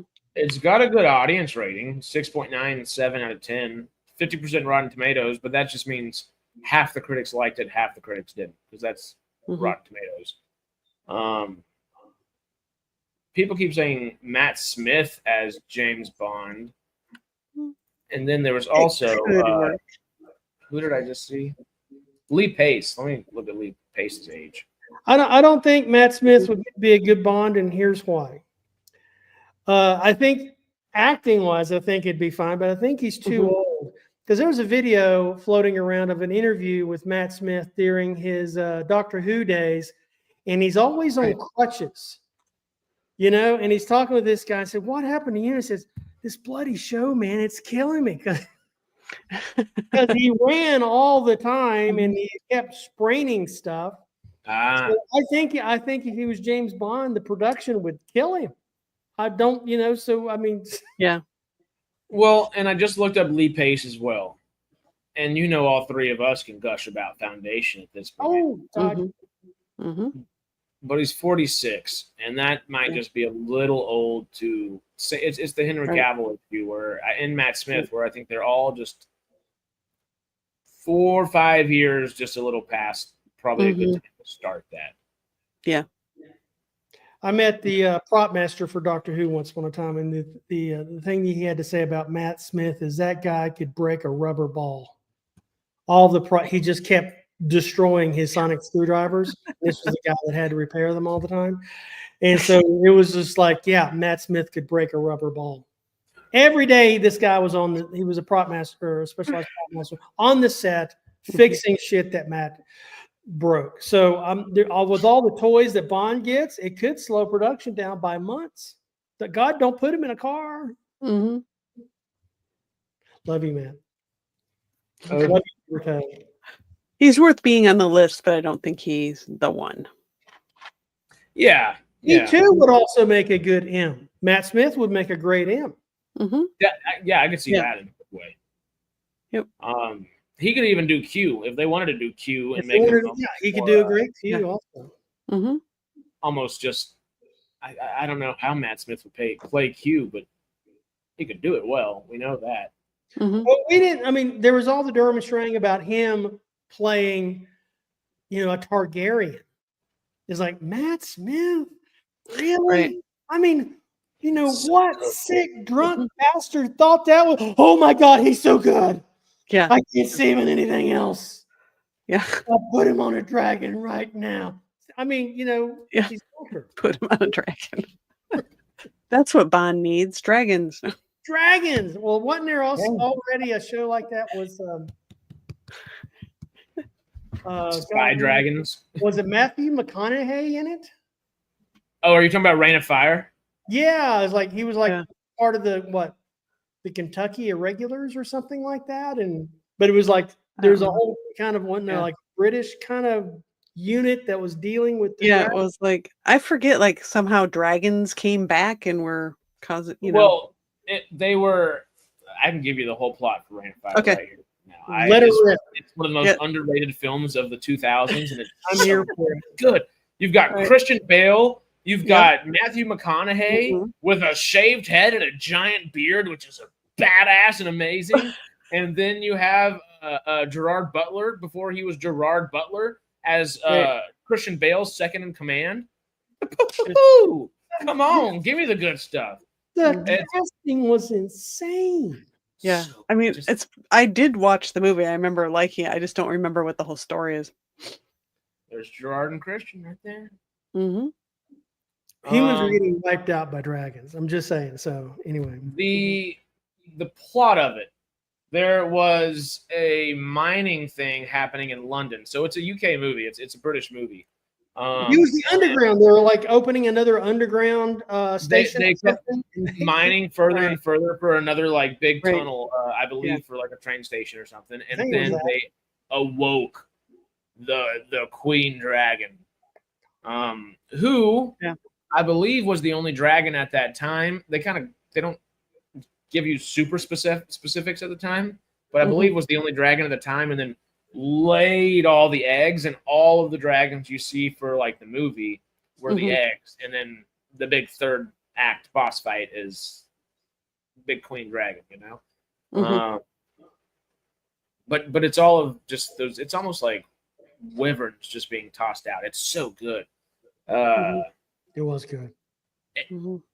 It's a really good little post-apocalyptic movie that it doesn't get the love it needs. Sounds like you're quite excited about it. And I'm here for I love it. Okay. It shouldn't have been called Rain of Fire. It should have been called How to Not Train Your Dragon. Yeah. Oh man, David with the win again. I like the whole thing of like dragons in modern day. It's cool. Right. We should make it. That would be a good movie to maybe redo or do a second one or something. Oh my gosh. You're right. Yeah, it would. Chazz and I are already on it. We watched that movie last summer, and we started outlining an entire script for a dragon movie that we're ready for. We are ready. Right. Yeah. Just got to win the lottery, and you're all set. Yeah. Maybe a couple lotteries with how expensive. Elio cost $300 million. Yeah. Ooh. Wouldn't it be too similar to Jurassic Park? No, not dragons are completely different. Yeah. Yeah, because then if you got Jurassic Park, you got the evil scientist. This was just a creature that came from, we thought it was in mythology, but no, it came from the tube in London. Oh yeah. Yeah. Kind of like the Sex Pistols. Just hanging down on the subway, Makes me think of like the Bell Rock, the dwarves dug so deep. Bell Rock. Oh my God. Yeah. I've seen like, I got on this one woman's TikTok channel. It starts off with a stitch of some ladies. Ladies, if you want to get your man to talk to you, and then the woman stitches in and says, "Oh fuck no, I don't want the man to talk to me." But you know what's really cool? The Balrog, the goblins of Moria, they all had pictures of the Balrog on their armor. They kind of worshipped it in fear. And she goes on forever about the Balrog, and it was just what algorithm did I tickle this time? And so then I started watching, and now I can't get her off my TikTok. Apparently, I'm on the Balrog dating men algorithm part of TikTok now. I don't know if I'll ever get off, but it was awesome. I love all the Lord of the Rings, just memes, the GIFs, and everything. You send me the best memes, man. Oh my God. I love how many they have. I just open Instagram, and it's just too good. I just can't stop chuckling. I can only do it 2 or 3 times a day, because I will sit there for 20 minutes and just chuckle. I don't know when Instagram went from like, look sexy and at the beach, and look at my vacation over here, and now it's like, just post something funny real quick, and life's good. It's like just a bulletin board at this point. It's kind of great. Let's see, who is this? Quest RRC. Well, you would. I think you could do Moonraker with spaceships from Virgin Galactic. I'm just saying. SpaceX, Virgin, Blue, Yeah. Fly those puppies up there. Probably need a bigger chemical rocket. Yeah. But yeah, you could do with all the selections of Blue Origin, SpaceX, and especially Virgin Galactic, man. Well, that might be even more interesting if they were having to do some stuff like that, or try to remake Moonraker and had to kind of put the space programs that they're talking about or jumping off of or help, whatever, were in that private industry. Yeah. Because then, okay, well, the Brits got the message. Who else got the message? How many other agents are going to be there? It might expand the story in a way that it wouldn't have before because, all right, we'll go with the space program over here where there aren't really too many active space shuttles like Melvin's saying. So, maybe expand it a little bit. Deltas for the win. Oh, that's a good point. Russia and India. Yeah, India has a space program, and the Russians are still plugging along with those Soyuz capsules.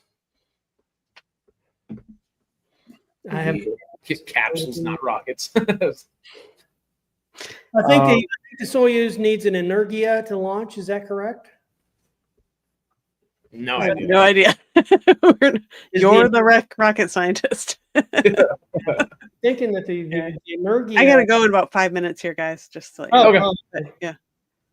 You got to leave us with 5 minutes worth of discussion points. Are you ready? Okay. Wouldn't that just be a dragon then with small arms? Yeah, exactly. Little tiny wings. I'm pretty sure they had a few of those in the How to Train Your Dragon movie. Yeah. Years ago, there was this site called Link Filter, and it was just people posting links. It was kind of like Dig back in the day, but there was this one post, and I wish I could have kept it or something, but it was like somebody had leaked a draft script of Jurassic Park. And the story was like they restart Jurassic Park, but some corporation takes the DNA and they turn them into soldiers. They mutate the velociraptors into soldiers. And it was like this 3-hour epic where they're the soldiers and the velociraptors go, and there's like this mission against Russia. And it was like the most unhinged thing. But people that read the script were just, oh my God, this is insanely good. We need velociraptors as mercenary soldiers taking out the Russians. And if you look at what, Jurassic World has become, it kind of followed that theme. But I remember this was this is before Jurassic Park 3 came out, that there was like this leaked script that was going around, and it was so unhinged. It was awesome. Well, that's what this Rebirth movie was supposed to bring in, a little bit of those concepts. Yeah. And I guess we got this. Are they calling it a humanosaur or something like that? Whatever the humanosaur. Whatever the I got a cousin, I think. Human half dinosaur thing is. Yeah. Oh God, I'm intrigued. But Very it was intrigued. Unhinged how crazy it was, and I was loving it. Oh God, cue Jurassic World. I got to do a rewatch of all the Jurassic movies. There's one I haven't seen, or one or two I haven't seen yet, before the new one comes out. Oh God, I'm seeing that. What is there? 30 days this month or 31? There's 30. I knew that. It's June. On the first going into the second. So I guess this Wednesday going into Thursday. No, I lied. Tuesday going into Wednesday. I swear I know how to read the calendar. I am going to go see Jurassic World at midnight in 40X. So we'll see if it's any good. That's cool. We will see if it's any good. All right, I got to get out of here, guys. So, Sarah, good to see you again. Yes, good to see you. Always great to see you. No Stargate Outpost this Wednesday. Right, and I don't know if holiday weekend this weekend, so probably not doing a Farscape. Yeah, no I'd like to, but I just don't think it's gonna work. All right. Well, it is the end of June, so hopefully we'll get some Radical Wasteland this Friday. So y'all keep your eyes out for that. Otherwise, we'll see y'all this Sunday, huh? Yep. I think I can do next Sunday. We'll see. Maybe. Anyway. I don't know, but I'll probably have homework, so I'll try. I'll try, but don't know. Bye, everybody. Bye. Bye. Before we jump out of here, Melvin's poking the storm bear just a little bit. Oh, let's go look. What is Melvin talking about now? What did he say? Hard to say, Stormy, but isn't the Virgin's VSS Unity basically high-tech gliders with a rocket on it? LMAO, just kidding. He almost came so close to being ejected from the chat. So was the space shuttle. Space shuttle costs many billions more, but you know.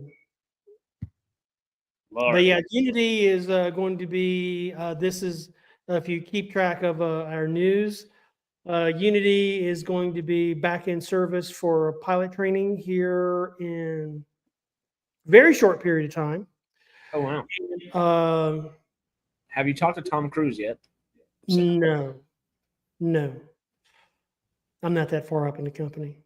Miles Teller. Okay. But also, and so the builds on Delta, they're still coming along back in Arizona, in Phoenix, Arizona, or Mesa. So we're doing well. We're doing quite well.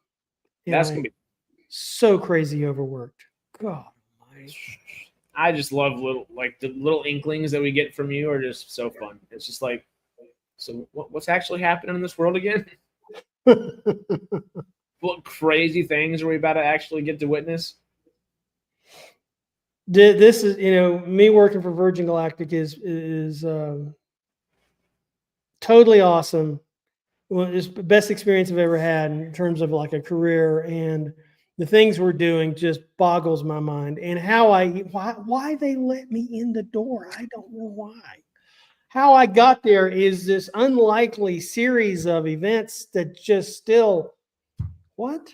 How did that A series of pretty damn fortunate events. Very fortunate, grateful events, even. Very grateful for these events. But yeah, it was how I got there is a totally unhinged story. All right. Well, after you're done being a rocket scientist, you could always move over to the Jurassic side of things. Yes. Velociraptors in space. Got to do it. Or you could do like the Pleistocene. Do some Pleistocene Park. Aggressive ferns. Here we go. Oh, God. Anybody choosing to take classes in calculus? It's a genius. I'm an idiot because this is be my 5th college degree, and I'm wanting an electrical engineering degree to kind of retire on. So yeah, and it's my last class. This is it. I still got to do my senior project, but the coursework. This is it.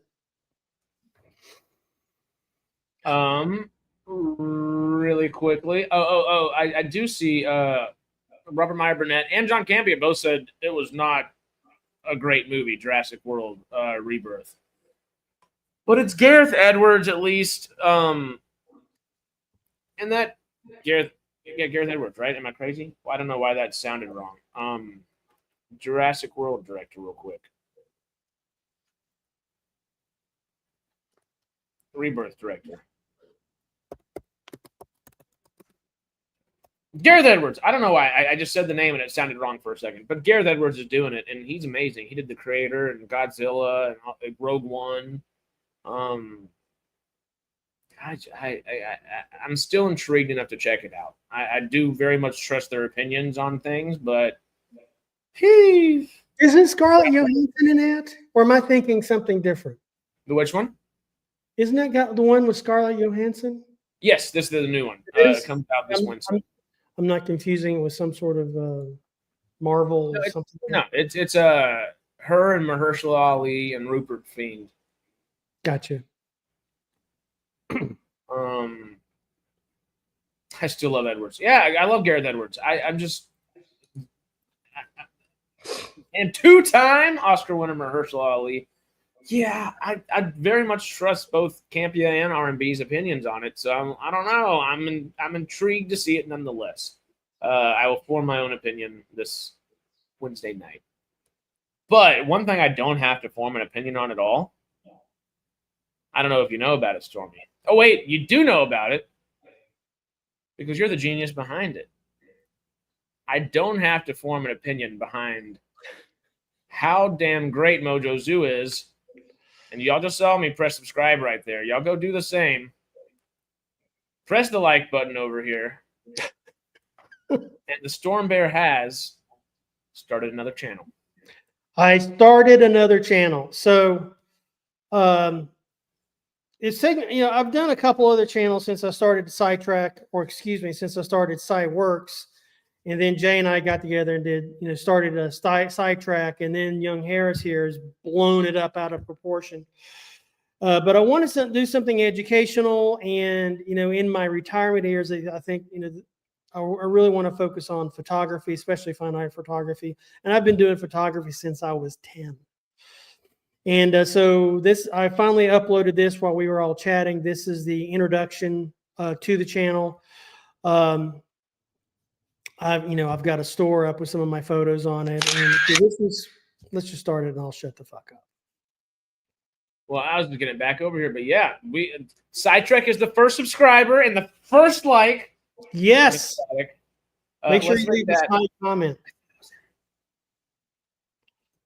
But yeah. Well, yeah, you want to check it out then? Show everybody let her rip. That is. Let her Mojo rip. Zoo. Yeah. By the way, Mojo Zoo, that was the name of my first ad agency. This shouldn't copyright us at all, huh? Shouldn't. Everything's owned by me. Even the music came from YouTube. Oh, perfect. Oh yeah, let's do it then.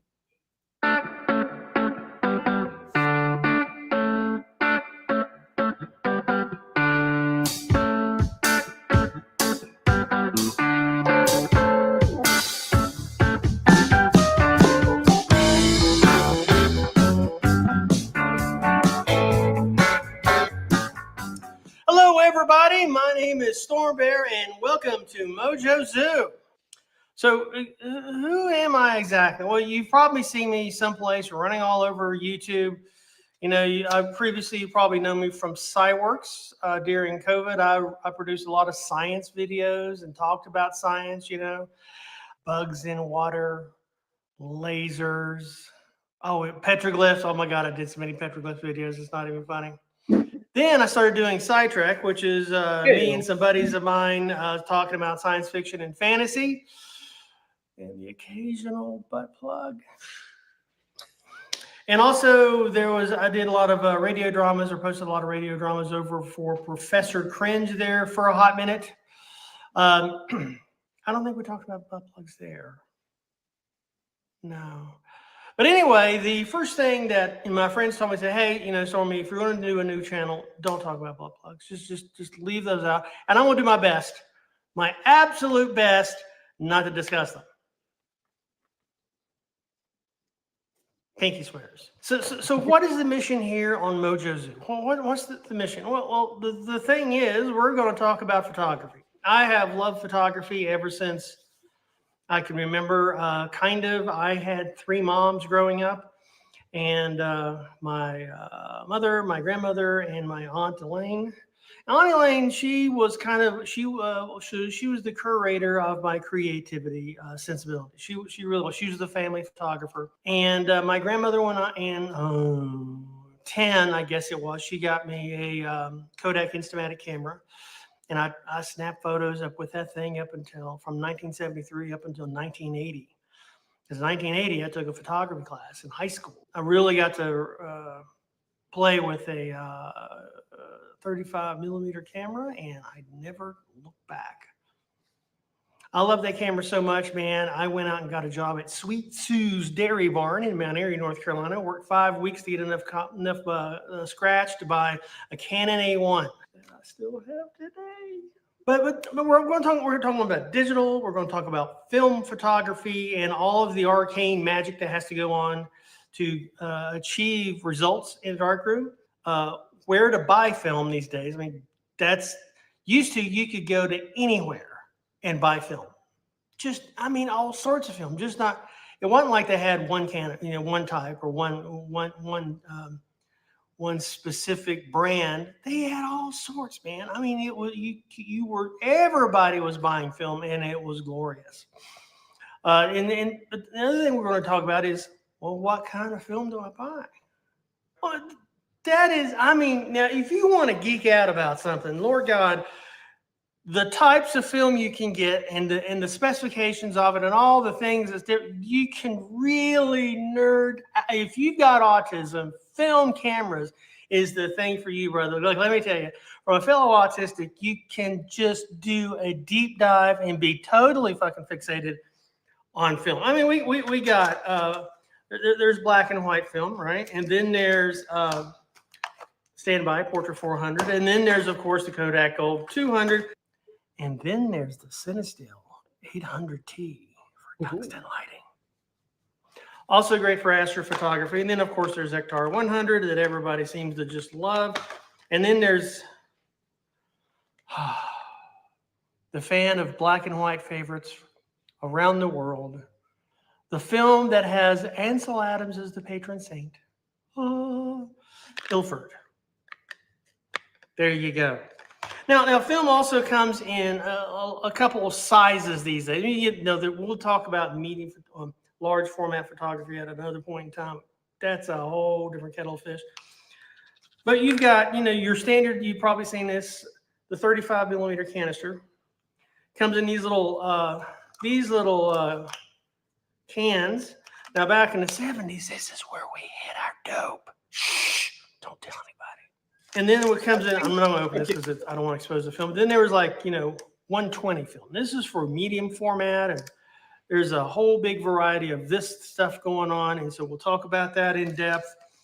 And then there's a little company called Lomography.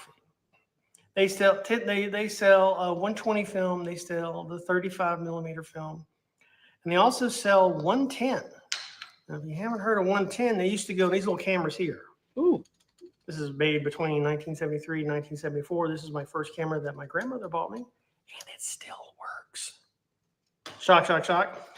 But Lomography has these other films that that are just really fun to play with. There's turquoise and purple and Metropolis, and they got like another half dozen more films that film you can really get into, because there's just a wide plethora of just film. So once you get you get your film taken, well, now you've got the shots in your camera. Now where do you get it developed?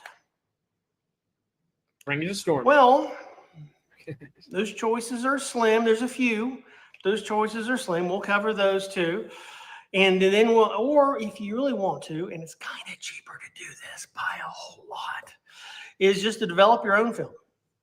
You don't need a lot. You don't need a lot at all. You don't need a fancy dark room to develop film like at all. If you got a laundry room that you can close the door off, you are good to go. And then once you develop your film, you can use a 35 millimeter film, or you can use a digital camera to scan it and get really high resolution stuff. I mean, really high resolution stuff. You can print out stuff to go across a wall. I mean, really big images. But films. What do you want to shoot the film on? That's the next thing we're going to be teaching here is like cameras, different cameras. And we've got, I've already showed you this. We got these kinds of cameras.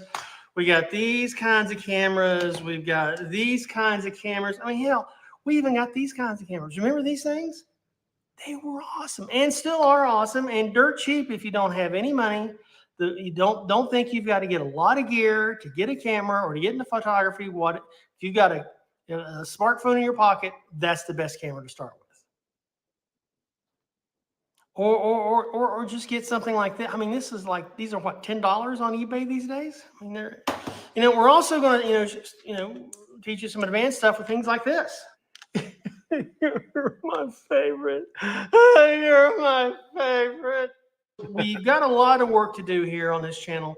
We really do. and it's going to be awesome. And I hope you guys have as much fun with it as I am. But most of all, I want you to learn you something, and maybe how not to be such an insufferable influencer. Get out of the house, do something. And this is not a spend a bunch of money channel. You'll see. I mean, if you start searching for photography channels on YouTube, you'll see, guys covering cameras that's like $3,000 and claiming that's the best thing ever. It may be the best thing ever, but it's maybe not the best thing to take pictures with. This is one of my digital cameras.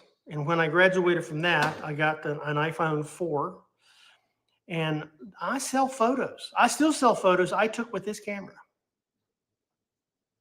So don't let some guy on YouTube tell you that you've got to buy an expensive camera, expensive gear, and all this kind of crap to take good pictures, because that's not true at all. And so that's it here for Mojo Zoo. I hope you enjoyed it. I hope you learned something, just a tiny, tiny little bit of something. So until next time, I'll be in the dark room. Take care. See you. Bye. Be in the dark room.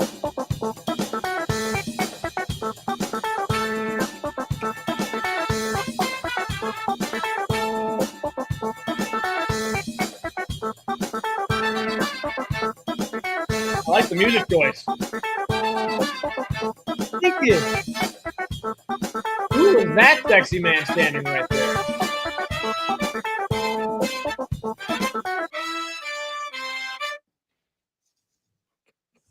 Fucking stupid. Mojo Zoo. Mojo Zoo. Y'all know what to do.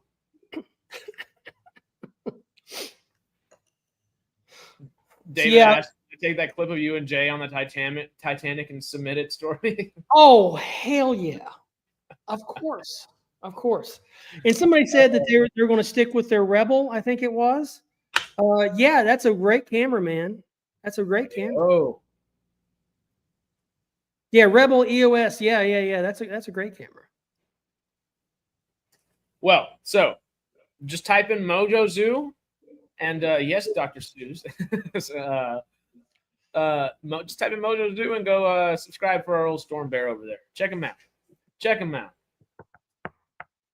Let's see if we got you any good. 2 subscribers. Somebody else has already been on it. I'm on a roll now. So I mean, yeah, it's as you can tell, it's something I like to discuss.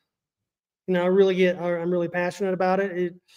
I'm passionate about a lot of things, and it's just I've got too many hobbies, and I got to narrow it down. So Matt suggested 6 months ago, maybe a year ago, he said, Stormy, you got to do something that you're passionate about, something that you enjoy doing. And that was the damn best advice ever. And so, I've done a bunch of stuff on YouTube. I actually had an aircraft repair channel there for a while. It was okay.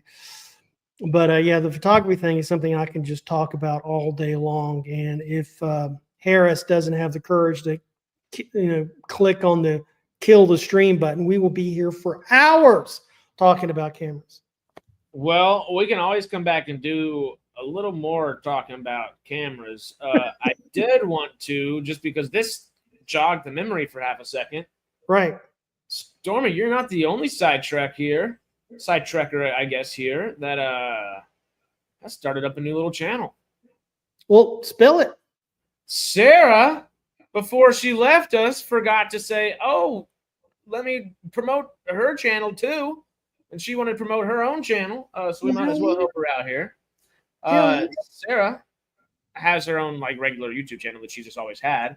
But because, she's just so much part of SciTrek now that she wanted to do a little bit more and kind of delve in. So I haven't really taken a big look at this yet. Let's watch her first intro video and read the description. 6226. She is Sarah6226. Her and her husband were trying to think of other names and stuff, but I like 6226 also. If y'all can think of a good name for Sarah, y'all let her know on Facebook. Also, see it. It is on Facebook, or I guess on Facebook. Let Sarah know if you know a good name for her channel. But 6226 does sound pretty fun. Anyway, she says she's a fan of sci-fi fantasy. She's part of the SciTrek family. Watch me on live streams at SciTrek. We do live streams on Sundays called Sunday Hangouts, where we talk about all things science fiction, fantasy, and anything else that comes up. Every other Wednesday, Harris and I do a live stream called Stargate Outpost, where we talk about Stargate. Surprise. Y'all knew all that stuff already. So do Sarah a favor. Go, no, popcorn, that kind of stuff will get you banned, actually. Let's be respectful. I mean, we can be fun, but let's be respectful. Oh, popcorn. Come on. Jesus fucking. Come on. I'm the whore here. Let's not get this Come on. confused. I am the slut of YouTube. No one else has that title. I'm sorry, you can't use it. No one else. Let's watch her thing. Let's go ahead and finish this out and watch some Sarah. See what her intro video says. Hi, my name is Sarah. Oh. Is it me or is the volume low? I think the volume's low. We'll make sure we have captions then. Most of you know me from SciTrek, and for now, that's where you're going to be able to see me most of the time. I do our SciTrek Sunday live hangouts, which are a lot of fun. We talk about all things science fiction, fantasy, and kind of whatever else crosses our mind. It's lots of fun, so you can join me over there with those guys. And also, Harris and I on SciTrek do a live stream called Stargate Outpost, where we talk about all things Stargate. So feel free to join us over there as well. And if you want to become a Patreon member of the SciTrek channel, you can watch Harris and I while we do a watch through of Farscape. We're having a lot of fun doing that too. Anyway, I just want to do this quick video just to say hi and let you say, tell you a few things about myself. I'm married. I've got 2 grown daughters. I've loved science fiction and fantasy my whole life. I'm also a metalhead and a hockey lover, so I might mix a little of that in sometimes. But for now, I just wanted to pop on and say hi and introduce myself to all of you. And hopefully I'll get some content rolling soon, and I'll see you then. Hey, yo. Just a simple little one. I'll get some content rolling soon, and I'll see you. There we go. So now we've got to do a show on sci-fi with heavy metal themes. Oh, damn. Right? She'd be in for it, too. Because what's she going to specialize in, Popcorn? Well, sci-fi, fantasy. I mean, this is more, I guess, just her hangout kind of channel where it's like, hey, I have my own personal channel where I have videos from when I was like a teenager just posting stuff versus a little like funny little short that I made last summer or all kinds of little different things, And it's I guess kind of going to be that in her own vein where she likes sci-fi fantasy stuff. So expect Sarah to talk about that. But also, like she said, she's a big hockey person, a big metalhead. So probably expect some fun stuff there. I didn't do that. They're always going to cool concerts or cool hockey games or stuff like that. So there's going to be some fun stuff to talk about there. The things that we might not typically talk about on SciTrek outside of, Sundays typically. That'll be the fun place for that. But yeah, check out Sarah6226. Yep. Got Mojo Zoo. And we'll hopefully see you sometime this week. I am in talks with old Joshua Patton to see if we can get another little thing going here. The debate that Jay wanted to do, I'm just waiting on a good response to give me a full go-ahead. And if we can get all parties aligned, hopefully we can get a debate here soon. And hopefully a couple of little different things. No. The band is not breaking up doing solo projects. Oh, God. Is trying to expand fun. We've had solo projects going on since we all started. I think Sarah's actually the only one of us that has come in here that did not start with some variation of a solo project. Chazz has like 250,000 followers on frickin' TikTok, and all kinds of stuff. Obviously, you were doing SciWorks and have done Perfector Cringe. Have done the Aviation Channel. Right. What was the conspiracy channel prior to SciTrek called? Oh God, it was Histories. conspiracy histories or histories conspiracy, something like that. That was kind of Jay's thing. That's how Jay and I met.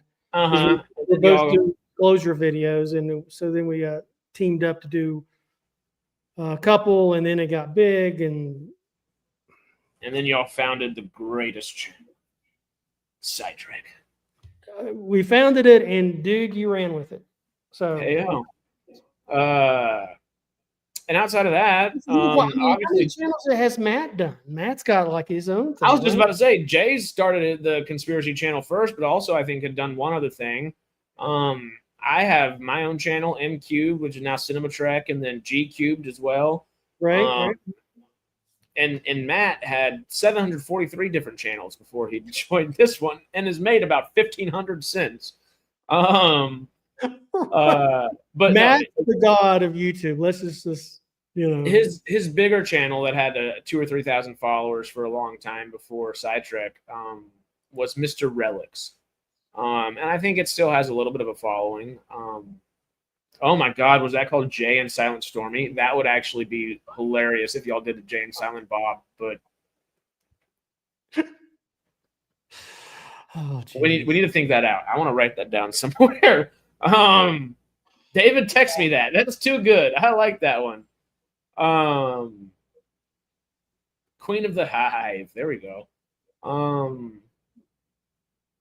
But yeah, we I think Sarah's the only one who and of course Greg has a personal YouTube channel, has his personal website, has the Stagecraft YouTube channel. I think has maybe a couple different channels for like the retrospective theaters he has. Every time I want to use the word respective, I catch myself because I want to say retrospective. I'm like, no, bad grammar. Go back real quick. But yeah, dude had a whole bunch of stuff, still has a whole bunch of stuff, and only runs 5 or 6 theaters at any given time of the year.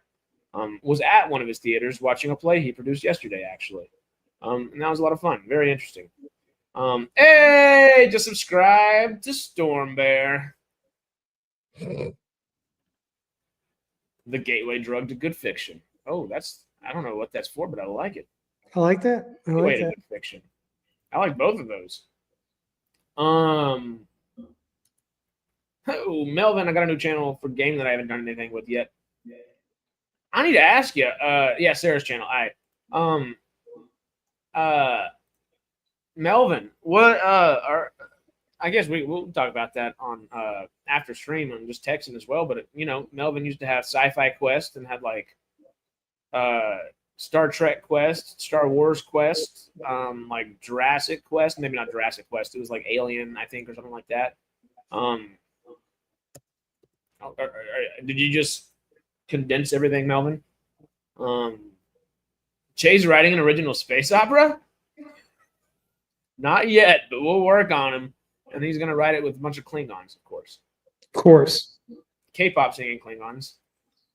Can you add links to these channels after the stream is over? Yes, I have both of the links right here, and I put them in chat earlier, but it's easier to have them in the description. And actually, while we are still on air, y'all can hold me super extra double triple accountable, and we are going to put these in.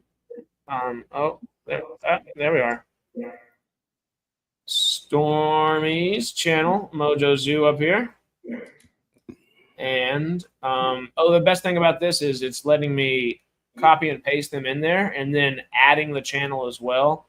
So you should be able to get there immediately and directly from the link. Yeah, how do you add like a channel? I'm trying to remember how I did that. Did that just save? Under setting? Save. Channel.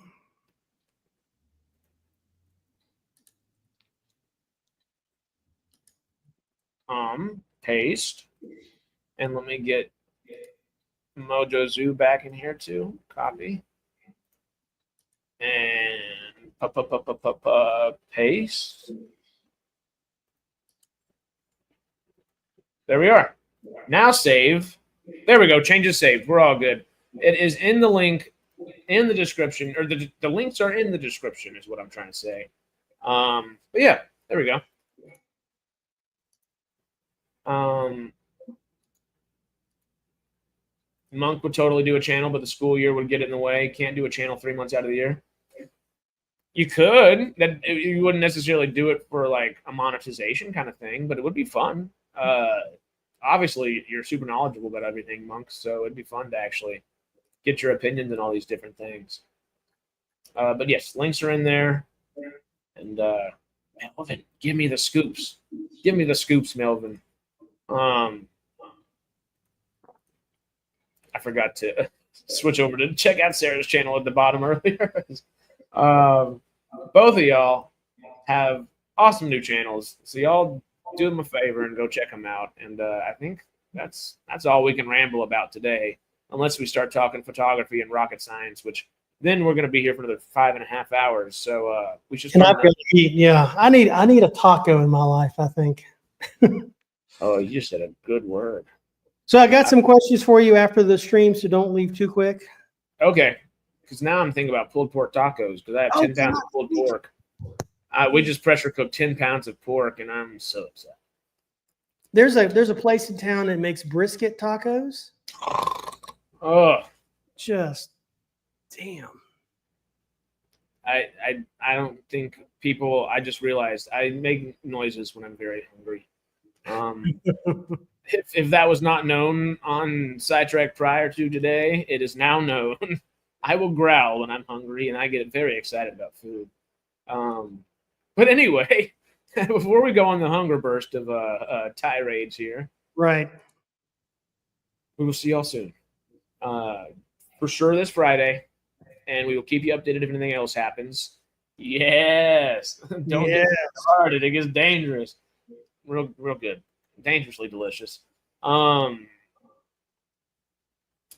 I guess outside of that, keep an eye out for old Mojo Zoo and Sarah 6226.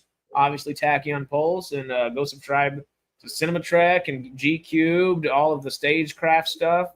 We will keep you busy. We got any kind of ancillary interest you might have. We probably do too, and we probably made a little YouTube channel about it. One of us have. So check it out. We love spending time with y'all, and hopefully y'all enjoy spending time with us. If you didn't, and if you don't, I'm shocked you're still here, but I do appreciate it. You're just learning to love us, which we learn to love you all the time. I'm going to type that right now. Gateway to Good Fiction. That is a good. I love that. Gateway to Good Fiction. I said type, and I totally meant write. I don't know if I've ever done that before. There's a thing called a pencil.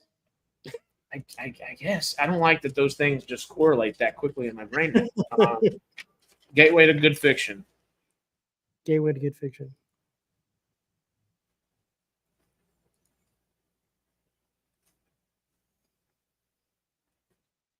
Boom, boom. Put it in quotes. And I'm going to even say popcorn on there. Popcorn power! See, all good ideas start with getting all the horrible ideas out of your system and on the table first. This is true. This is very true. And Monday or Tuesday, Monk, DM me or something, Monk, on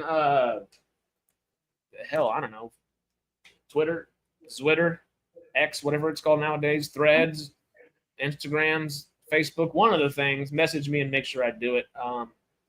There's obviously a lot going on in the world, and easy to forget things, but that is something I really do want to watch, because if it plays well with that Fallout New Vegas idea that David said, that would be fun to correlate those two in a little short kind of play to submit to old Greg, stage master, stagecrafts himself. Yeah, well, if you don't have an X, just find me wherever. I'll hopefully do it on my own. It's just always good to have a little backup, you know? Yes. See y'all. Stay safe. Thanks, guys. Anything else before we hop out of here? Brisket tacos. Oh. Brisket tacos. Not even joking. I'm getting food. As soon as we're done here, I got to chat with you about a few things, and then I got to go take a video of the Oregon mountains, but on the way there, brisket tacos. Brisket tacos. Brisket tacos. Brisket tacos. Brisket tacos. Y'all have a great day. See y'all. Great week. Keep us posted. We'll keep you posted. And adios.